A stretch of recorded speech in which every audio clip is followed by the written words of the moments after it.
Muy bien, pues vamos a continuar nuestro estudio de la palabra de Dios, ahí donde nos quedamos la ocasión anterior. Como ustedes saben, estamos terminando la epístola a los Efesios y esta carta nos ha dado pie para ver en detalle varios temas. La Escritura nos dice en Efesios 6:18, oren en el Espíritu en todo momento, con peticiones y ruegos, manténganse alerta y perseveren en oración por todos los santos. Así es que esto nos da pie a hablar respecto de la oración, ya que el Señor nos pide, nos manda que oremos y que oremos sin cesar, que oremos en todo momento. Hemos estado estudiando y aprendiendo y vamos a seguir aprendiendo cómo orar. Porque la verdad es que al día de hoy muchos de nosotros no sabemos orar, oramos incorrectamente. Y precisamente para cumplir con este mandato de Dios de orar sin cesar o de orar en todo momento, es que aprendimos la semana pasada que como creyentes la oración para nosotros es como la respiración. Así es que no orar es como contener la respiración espiritual. Y si nosotros nos mantenemos sin respirar, pues obviamente eso va a ser fatal para nuestras vidas. Mientras nosotros vivimos una vida cristiana todo el tiempo, debemos traer puesta la armadura, que es de lo que estuvimos hablando por varias semanas. No obstante, a pesar de tener la armadura, ¿qué pasa si tú no respiras? Estás bien armado, pero sin respiración, pues ¿de qué te sirvió la armadura, verdad? Así es que la oración va por encima de toda la armadura, cubre todo lo que estuvimos hablando. La batalla de la cual el apóstol Pablo nos ha hablado en varios pasajes es sumamente importante, pero también la oración es vital. La oración es más que tan solo lo que vemos aquí en esta carta del apóstol Pablo. La oración es muchísimo más que eso. La oración es importante y hay varias razones. La semana pasada empezamos a ver las razones por las cuales debemos orar, ¿cierto? ¿Sí se acuerdan? Primeramente, oramos porque al orar nosotros expresamos nuestra confianza en Dios y es un medio para aumentar nuestra confianza en Dios. Cuando oramos debemos pedir con fe. También Dios quiere que le amemos y quiere que tengamos comunión con Él. Por eso oramos, para tener comunión con Dios. Dios también nos permite que como criaturas tengamos parte en el reino, en las actividades del reino, en actividades que no solamente son temporales, sino actividades de importancia eterna. La cuarta razón por la que oramos es porque cuando nosotros oramos le damos gloria a Dios. Así es que el no orar es no darle gloria a Dios. También el no pedir nos priva de las bendiciones que Dios quiere darnos, pero que no recibimos por no orar. Así es que nosotros aprendimos varias razones por las cuales oramos. Cuando el pueblo de Dios ora, debe orar con humildad y con arrepentimiento. Así es que Dios oye a su pueblo y lo perdona. También las oraciones del pueblo de Dios tienen una reciprocidad delante de Dios. Tú oras, Dios hace algo. Si tú no oras, pues Dios está ahí, porque Dios ¿qué? Responde a nuestras oraciones. Por supuesto, no oramos para manipular a Dios, simplemente para solicitar a Dios.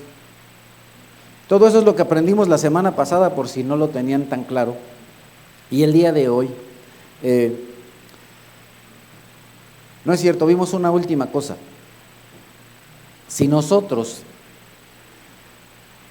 oramos y estamos convencidos del poder de la oración y de cómo Dios actúa, y los cambios que Dios produce cuando nosotros oramos, entonces oraríamos más. Oraríamos más. Muy bien. Ahora avancemos en nuestro estudio y vamos a lo que vamos a aprender el día de hoy. 1 Timoteo capítulo 2 nos dice: porque hay un solo Dios y un solo mediador entre Dios y los hombres, Jesucristo hombre, quien dio su vida como rescate por todos. Este testimonio Dios lo ha dado a su debido tiempo. Es importante saber que nosotros, es importante saber y recordar, somos pecadores. Al ser pecadores, nosotros no tenemos derecho de entrar a la presencia de Dios, porque Dios es un Dios santo. Y una persona pecadora no puede acercarse a un Dios santo. Dios es limpísimo, puro. Así es que nadie puede entrar en la presencia de Dios siendo pecador, siendo sucio, siendo inmundo. Para nosotros poder entrar a la presencia de Dios, ¿qué es lo que necesitamos? Un mediador, un intermediario. ¿Y quién es? Nosotros tenemos en la tradición popular, en la religión popular de México y de muchas partes del mundo, que las personas le rezan o le piden a muchas personas, incluso a María. Pero la Escritura va totalmente en contra de la religión popular, o mejor dicho, la religión popular está totalmente en contra de lo que dice la Biblia, porque en la religión popular les enseñan a orar a muchas personas. A la persona que más le oran a ellos es a María.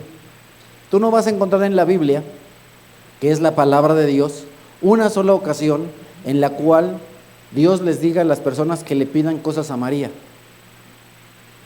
Ni a Juan, ni a Pedro, ni a Judas. No. Porque la Escritura dice muy claramente, hay un solo Dios.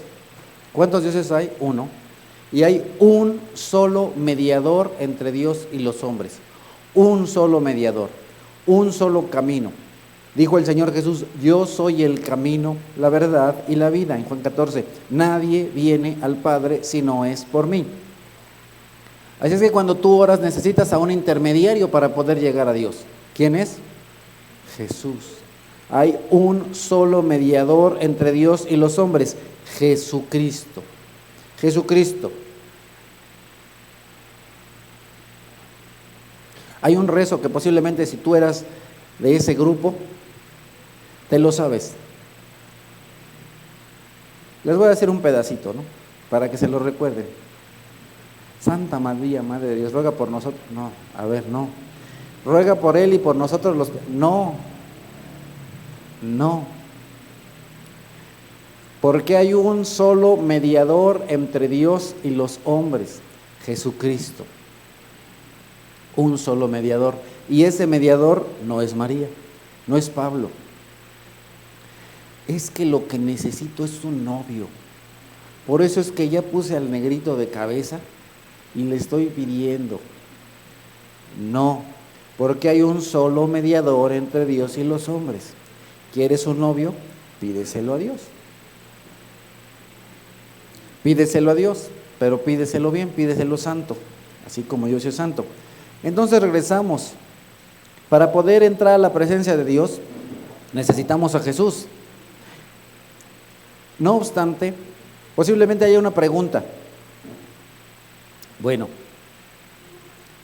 si Jesús es el único mediador entre Dios y los hombres, ¿Dios escuchará a los incrédulos que no confían en Jesús?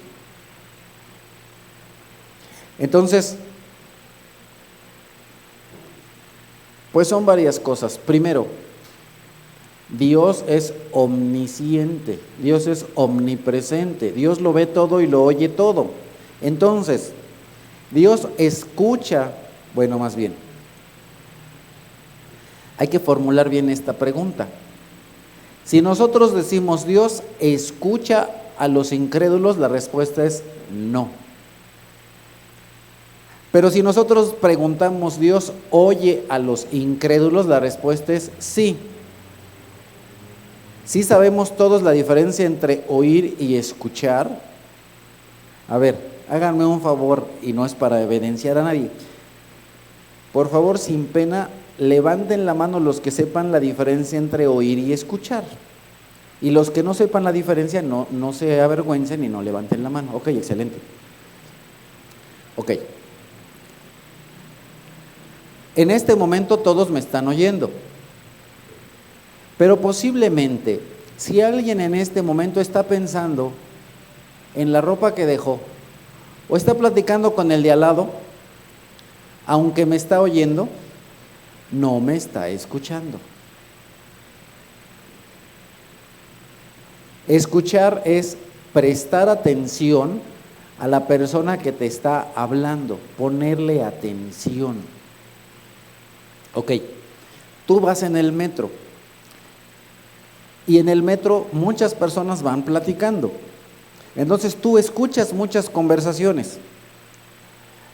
Pero si eres una persona bien chismosa, como alguien cuyo nombre no voy a mencionar, paras oreja y estás.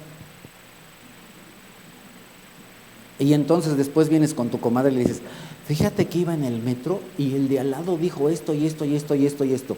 ¿Por qué? Porque resulta que tú estabas escuchando una plática de otras personas. Porque tú estabas, ¿qué? Prestando atención. Entonces, regreso. ¿Dios oye a los incrédulos? Sí. ¿Dios escucha a los incrédulos? No. Ustedes saben que de pronto nos reunimos, los martes anteriormente lo hacíamos en los domicilios, y a veces invitaban a personas incrédulas. Y si ustedes se pusieron atención de todas esas ocasiones, a mí que me tocaba dirigir ese tiempo, nunca le pedí a un incrédulo que las familias invitaban que orara. Si ustedes ponen atención, nunca lo hice. ¿Por qué? Porque Dios no iba a escuchar su oración. Sí la iba a oír, pero no la iba a escuchar. Muy bien, entonces, ¿qué es lo que necesitamos? ¿Qué es lo que necesita una persona, cualquiera, para que Dios lo escuche? Un intermediario. ¿Quién es ese intermediario? Jesús. Por lo tanto, si esa persona no ha puesto su fe en Jesús como su único y suficiente Salvador, Dios va a oír su oración, pero no la va a escuchar. Ahora, ocasionalmente alguna que otra oración, muy posiblemente Dios sí la va a escuchar y hasta la va a responder. ¿Y por qué Dios hace eso? Porque Dios es misericordioso. Dios no le da a las personas lo que se merecen. Lo que se merece la persona incrédula es que Dios, lo voy a decir, no, lo iba a decir así muy coloquial, pero no. Lo voy a decir mejor como se debe. No le va a poner atención. Así es que, si nosotros buscamos en la Biblia, no existe un solo pasaje en la Escritura en la cual Dios prometa escuchar oraciones de no creyentes. No existe en la Biblia una sola promesa de que Dios escucha a los no creyentes, pero sí hay promesas de Dios en las cuales se nos dice que Él escucha a los que en Él confían. Así es que las únicas oraciones que ha prometido Dios escuchar con atención son las que se hacen por medio de Jesús, ya que el Señor Jesús dijo: yo soy el camino, la verdad y la vida, nadie llega al Padre sino por mí. Así es que solamente las oraciones ofrecidas a través de Jesús son las que Dios escucha. Y ahora esto podría resultar en otra pregunta. Ok, está bien, nosotros confiamos en Jesús, creemos en Jesús, amén, gloria a Dios, pero ¿y los del Antiguo Testamento? ¿No tienen a Jesús? ¿Cómo es que Dios los escuchaba? Si nadie llega al Padre si no es por mí, dijo Jesús. Entonces, ¿y los otros? ¿Qué pasaba? Para nosotros poder responder a esta pregunta, todo está en la Biblia, Vamos a Hebreos capítulo 7, nos dice la Escritura. Ahora bien, como aquellos sacerdotes, bueno, aunque ya se los he dicho algunas veces, siempre es bueno recordar, como dice Pedro. Lo voy a tener recordar porque a ustedes les conviene, así es lo que dice Pedro. Pedro a veces repite las cosas, se parece a mí, que ya lo dijo y luego le dice otra vez, ay hermano, eso ya lo dijo como 3 veces. A ti te conviene que lo repita, por eso lo repito. Un sacerdote es un intermediario entre Dios y los hombres. Jesús es ¿qué? El intermediario entre Dios y los hombres, pero antes de que el Señor Jesús viniera a hacer su función sacerdotal en este mundo encarnado, había otros sacerdotes. Vamos a hablar respecto de esos sacerdotes del Antiguo Testamento, que es de lo que habla la carta a los hebreos. Ahora bien, como a aquellos sacerdotes la muerte les impedía seguir ejerciendo sus funciones, ha habido muchos de ellos. Se moría un sacerdote y luego ¿qué pasaba? Otro. Se murió Aarón, ¿y quién quedó en su lugar? Sus hijos. Se murieron los hijos de Aarón, ¿y quién quedó? Los hijos de sus hijos, o sea, los nietos de Aarón, y después los tatara, así. Los únicos que podían ejercer ese ministerio, es decir, ese servicio, eran los descendientes de Aarón. Se morían y tenía que venir un descendiente de Aarón para ejercer esa función. Pero como Jesús permanece para siempre, su sacerdocio es imperecedero, por eso también puede salvar por completo a los que por medio de él se acercan a Dios, ya que vive para siempre para interceder por ellos. Nos convenía tener un sumo sacerdote así, santo, irreprochable, puro, apartado de los pecadores y exaltado sobre los cielos. A diferencia de los otros sumos sacerdotes, él no tiene que ofrecer sacrificios día tras día. Los sacerdotes tenían que ofrecer un sacrificio primero por ellos mismos. Más adelante lo dice. Primero por sus propios pecados y luego por los del pueblo. Primero ofrecían un sacrificio por ellos para que Dios pudiera aceptar al sacerdote. El sacerdote primero se tenía que purificar. El sacerdote primero tenía que ofrecer un sacrificio por él. Ya que ofrecía el sacrificio por él, ahora sí él podía ser intermediario entre el pueblo de Dios y Dios mismo. Lo primero que tenía que hacer para que Dios lo escuchara al sacerdote era ¿qué? Santificarse, limpiarse, purificarse. Porque él ofreció el sacrificio una vez, ¿quién? Jesús. Porque Jesús, ¿qué es lo que está diciendo aquí Hebreos, perdón. Un sumo sacerdote así, ¿quién? Jesús es santo, irreprochable, puro. Los sacerdotes del Antiguo Testamento no eran santos, irreprochables y puros. ¿Por qué? Porque eran humanos y pecaban. Entonces tenían que ofrecer un sacrificio para que Dios escuchara sus oraciones y ellos fueran intermediarios entre Dios y los hombres. Así es que Jesús se ofreció a sí mismo. Continúa la carta diciendo, de hecho, la ley designa como sumos sacerdotes a hombres débiles, igual que los pastores del día de hoy. Pero el juramento posterior a la ley designa al Hijo, quien ha sido hecho perfecto para siempre. Ahora bien, el punto principal de lo que venimos diciendo es que tenemos tal sumo sacerdote, aquel que se sentó a la derecha del trono de la majestad en el cielo, el que sirve en el santuario, es decir, en el verdadero tabernáculo levantado por el Señor y no por ningún ser humano. Jesús sirve en la tienda de reunión, en el tabernáculo. ¿Pero cuál tabernáculo? El que está en el cielo. Jesús actualmente es el sumo sacerdote. A todo sumo sacerdote se le nombra para presentar ofrendas y sacrificios, por lo cual es necesario que también tenga algo que ofrecer. Si Jesús estuviera en la tierra, no sería sacerdote, pues aquí ya hay sacerdotes que presentan las ofrendas en conformidad con la ley. Estos sacerdotes sirven en un santuario que es copia y sombra del que está en el cielo. Si ponen atención, por eso remarqué esto. ¿Cómo es que las personas en el Antiguo Testamento llegaban a la presencia de Dios?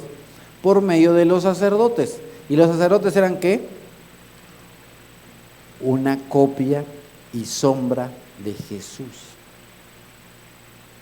¿Cómo las personas podían llegar al Padre si nadie llega al Padre si no es por Cristo? Por alguien que era su copia y su imagen. ¿Quiénes? Los sacerdotes del Antiguo Testamento. Ellos son ¿qué? Copia y sombra del que está en el cielo, de Jesús. Tal como se le advirtió a Moisés cuando estaba a punto de construir el tabernáculo: asegúrate de hacerlo todo según el modelo que te he mostrado en la montaña. Pero el servicio sacerdotal de Jesús, que Jesús ha recibido es superior al de ellos, así como el pacto del cual es mediador es superior al antiguo, puesto que se basa en mejores promesas. Bueno, entonces, todo esto que acabamos de ver en Hebreos es porque queríamos saber responder a la pregunta: los creyentes del Antiguo Testamento, ¿cómo podían llegar a Dios si no estaba Jesús? La respuesta es que ¿qué? Por medio de los sacerdotes, que eran una sombra e imagen de Jesús. Así es que todo el sistema de sacrificios, todo el sistema de ofrendas era una imagen, una sombra de Cristo. Ellos estaban representando lo que Cristo hace por nosotros en el cielo. Ahora vamos a ver así bien de rápido un poquito respecto de estos sacrificios en esta misma carta. Ahora bien, el primer pacto tenía sus normas para el culto y un santuario terrenal.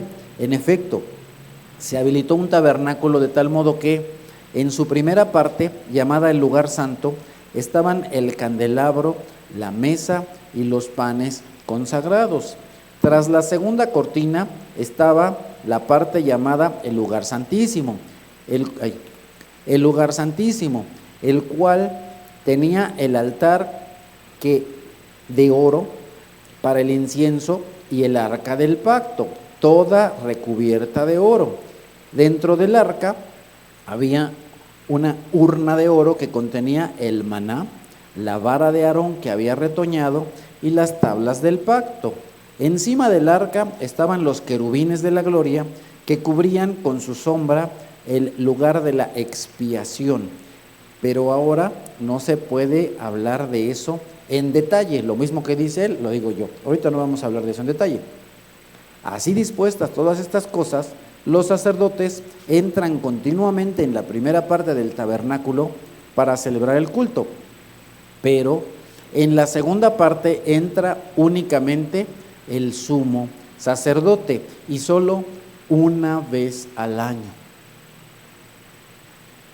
provisto siempre de sangre que ofrece por sí mismo y por los pecados de ignorancia cometidos por el pueblo. Solo algo breve. Los pecados que Dios perdonaba en el Antiguo Testamento y hoy son los pecados que se hacen por ignorancia. Cuando tú sabes que algo es pecado y lo sigues haciendo, eso no te es perdonado. Ojos se abrieron y bocas se abrieron. Oye, ¿pero qué no Dios prometió perdonar todo?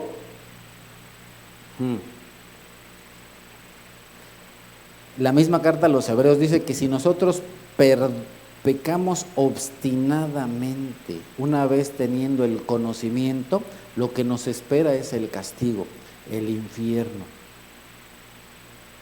Ya sabes que algo no lo tienes que hacer, déjalo de hacer. No es simplemente que ya hice mi oración de 5 segundos y me dijeron que con eso me voy a ir al cielo. No. Por eso les digo que no tiene la culpa el indio, sino el que le dice que es cristiano. No, si tú ya sabes que algo es pecado, es pecado. Los pecados que se perdonan son los pecados de ignorancia, Pero si ya te dijo ya se te dijo, deja de decir tanta porquería y tanta majadería, esas majaderías no te las va a perdonar Dios y te va a mandar derechito al infierno. Porque ya te digo que no hagas eso y lo sigues haciendo. Entonces tú no eres un hijo de Dios, sino un hijo del diablo. Pero hoy puede ser tu día de salvación. Si tú al día de hoy sigues siendo un hijo del diablo, Dios te puede dar la oportunidad de que lo aceptes verdaderamente como único y suficiente Salvador. Y si no sabes cómo hacer eso, la próxima semana, domingo 3 de diciembre, empezamos un curso que se llama Bases de la Fe. Todos están invitados. Ya tengo al menos como a 4 personitas que están animadas e interesadas. Bueno, por lo menos interesadas, no sé qué tanto animadas, pero en participar, y todos los que quieran venir de repaso son bienvenidos. Empezamos a las 12 del día. Entonces, este sacerdote ofrecía sangre por sí mismo y por los pecados que se hacían en ignorancia. Con esto, el Espíritu Santo da a entender que mientras siga en pie el primer tabernáculo, aún no se habrá revelado el camino que conduce al lugar santísimo. Esto nos ilustra hoy día que las ofrendas y los sacrificios que allí se ofrecen no tienen poder alguno para perfeccionar la conciencia de los que celebran este culto. No se trata más que de reglas externas relacionadas con alimentos, bebidas y diversas ceremonias de purificación, válidas solo hasta el tiempo señalado para reformarlo todo. ¿Qué tiempo? Cuando el Señor Jesús se encarnó, murió por nuestros pecados y resucitó al tercer día según las Escrituras, y fue visto por muchos. Hasta ese tiempo, hasta el tiempo señalado por Dios. Estos sacerdotes entonces hacían todo esto mientras que venía Cristo, en representación de Cristo, como una imagen de Cristo. Cristo, por el contrario, al presentarse como sumo sacerdote de los bienes definitivos en el tabernáculo más excelente y perfecto, no hecho por manos humanas, es decir, que no es de esta creación, entró una sola vez y para siempre en el lugar santísimo.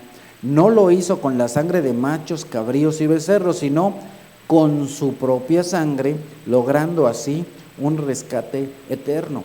Ya que el Señor Jesucristo se hizo hombre, ofreció su sangre, así es que Jesús es no solo el sacerdote, sino también es la ofrenda.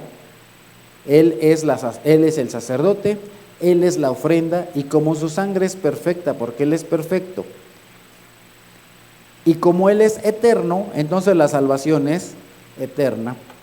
Esa sangre sirve no para un día, no para unas horas, sino por toda la eternidad. ¿Qué es lo que dice aquí la Escritura? La sangre de machos cabríos y de toros y las cenizas de una novilla rociadas sobre personas impuras las santifican de modo que queden limpios por fuera. Si esto es así, cuánto más la sangre de Cristo, quien por medio del Espíritu Eterno se ofreció sin mancha a Dios, purificará nuestra conciencia de las obras que conducen a la muerte, es decir, de lo que nos separa de Dios, a fin de que sirvamos al Dios viviente. Entonces, como nosotros lo hemos visto, había un mérito en los sacrificios que hacían esos sacerdotes, porque finalmente todos esos sacrificios ellos no se los inventaron, Dios les dijo la manera. Así es que los creyentes del Antiguo Testamento fueron aceptados por Dios gracias a la imagen de Cristo en el futuro, que es lo que prefiguraban todos los ritos del Antiguo Testamento. Jesús es nuestro sumo sacerdote. Él atravesó los cielos. Él no solamente llegó al lugar santo, sino al lugar santísimo.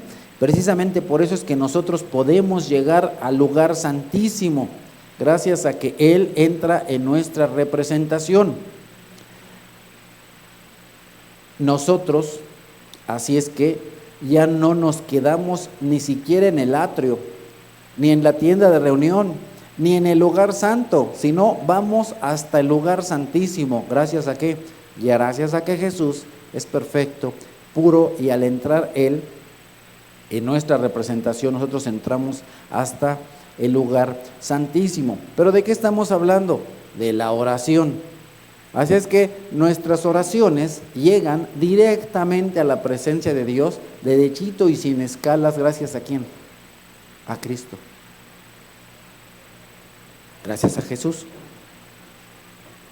Así que, hermanos, mediante la sangre de Jesús tenemos plena libertad para entrar en el lugar santísimo, por el camino nuevo y vivo que Él nos ha abierto a través de la cortina, es decir, a través de su sangre, y tenemos además un gran sacerdote al frente de la familia de Dios. Así es que nosotros tenemos la confianza de poder dirigirnos a Dios Padre gracias a Jesús, gracias a su sangre, a la presencia misma de Dios.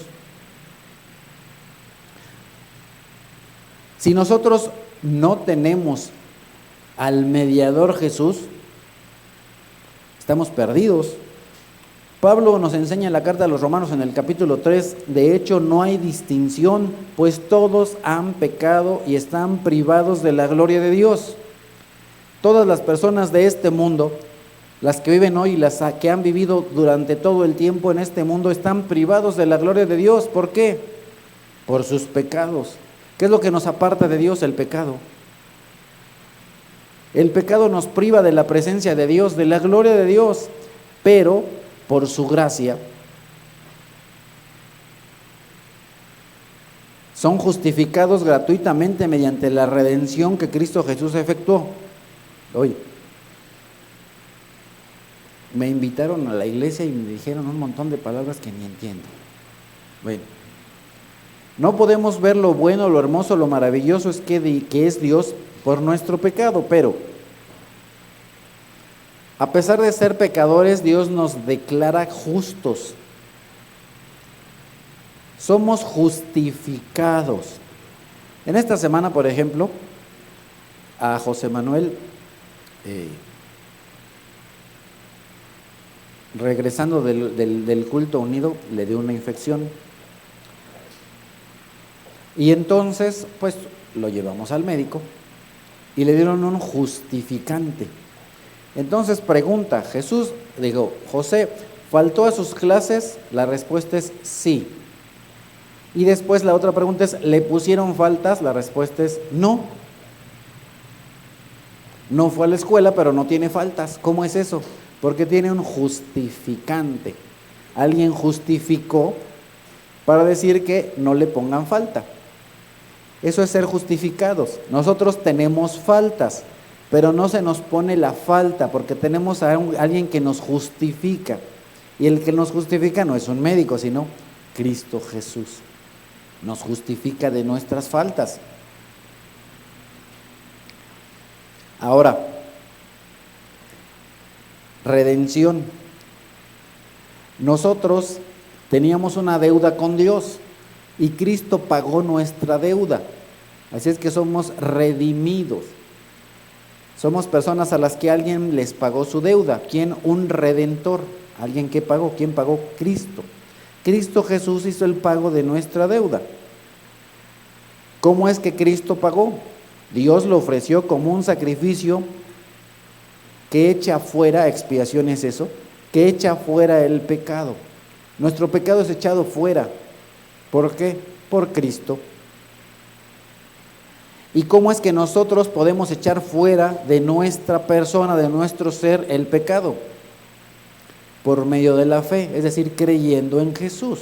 Si tú crees en Jesús, entonces eres justificado. Si tú crees en Jesús, tus pecados son pagados, que es lo que dice aquí. Si tú crees en Jesús, tus pecados son hechos fuera. Cristo te justifica, Cristo paga por tus pecados, gracias a que Él puso su vida para que tú no murieras. Y eso se recibe por medio de la fe en su sangre. Entonces, creo que Cristo murió por mis pecados y entonces, así, yo soy justificado gracias a su justicia. Y como lo vimos en semanas anteriores, esta justicia es imputada. Es decir, Cristo pone su justicia sobre nosotros y nuestros pecados son puestos sobre Él. Anteriormente, en su paciencia, Dios había pasado por alto los pecados, pero en el tiempo presente ha ofrecido a Jesucristo para manifestar su justicia. De este modo Dios es justo y a la vez el que justifica a los que tienen la fe en Jesús. Así es que como ya somos justificados delante de Dios, como Dios ya nos ve limpios, como Dios nos ve puros, como Dios nos ve sin pecado, podemos entrar directo a su presencia. Tenemos pase directo a la presencia de Dios. ¿Gracias a qué? A la fe en Jesús. ¿Cuál es nuestro tema? La oración. ¿Qué es lo que nos permite que nuestras oraciones sean escuchadas? La fe en Jesús.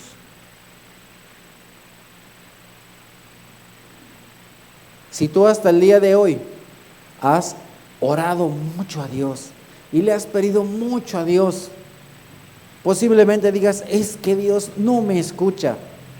Tienes razón. Dios no te escucha, sí te oye. Pero ¿quisieras que Dios te escuche? Pon tu fe en el Señor Jesús para que Dios no solo te escuche, sino te oiga.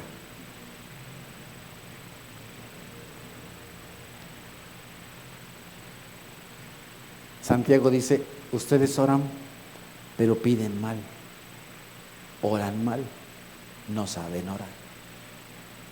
Nuestro deber como iglesia que proclama la palabra de Dios es enseñar a las personas no las tradiciones, sino lo que Dios dice en su palabra. En muchas ocasiones, posiblemente, algunos de nosotros les hemos dicho a personas que no creen en Dios, ora. Hermanos, no es lo primero que le tenemos que decir a la persona, lo primero que tenemos que decir es, pon tu fe en el único Dios, cree en Dios. A tus familiares a veces tal vez les dices, ora. Hermano, sus oraciones no van a pasar del techo, de ese cuarto en el que están. ¿Por qué? Porque su fe no está puesta en Jesús, porque no tienen el camino, porque no tienen la verdad y porque no tienen la vida. Es triste, ¿verdad? Es algo que nos entristece, que muchos de nuestros familiares y amigos no son escuchados por Dios. Y Dios no tiene ninguna promesa para ellos en cuanto a escuchar sus oraciones. Pero sí hay otra promesa, que si se confiesan como pecadores y aceptan que Cristo murió por sus pecados y resucitó al tercer día, si ponen su fe en Jesucristo, y recordemos que la fe tiene 3 componentes: conocimiento, aceptación y ¿qué? Confianza. Si conocen de Dios, aceptan quién es Dios y ponen su confianza en Dios, entonces tendrán la fe que salva y entonces sus oraciones serán escuchadas. Amado Padre, bendito y alabado seas, te doy gracias por lo que pudimos aprender el día de hoy. Te quiero suplicar humildemente que si al día de hoy hay alguna persona o más de una que no han puesto todavía su fe en Dios, que lo hagan. Si algunos dijeron que te aceptaron, pero verdaderamente no lo hicieron con entendimiento, con conocimiento, con temor de ti, hoy es el día de la salvación. Pues dice también tu palabra, mientras exista un hoy, arrepiéntanse. Mientras que exista un hoy, tengan temor de Dios y no sean como aquellos que tentaron a Dios y por haberlo tentado quedaron muertos en el desierto.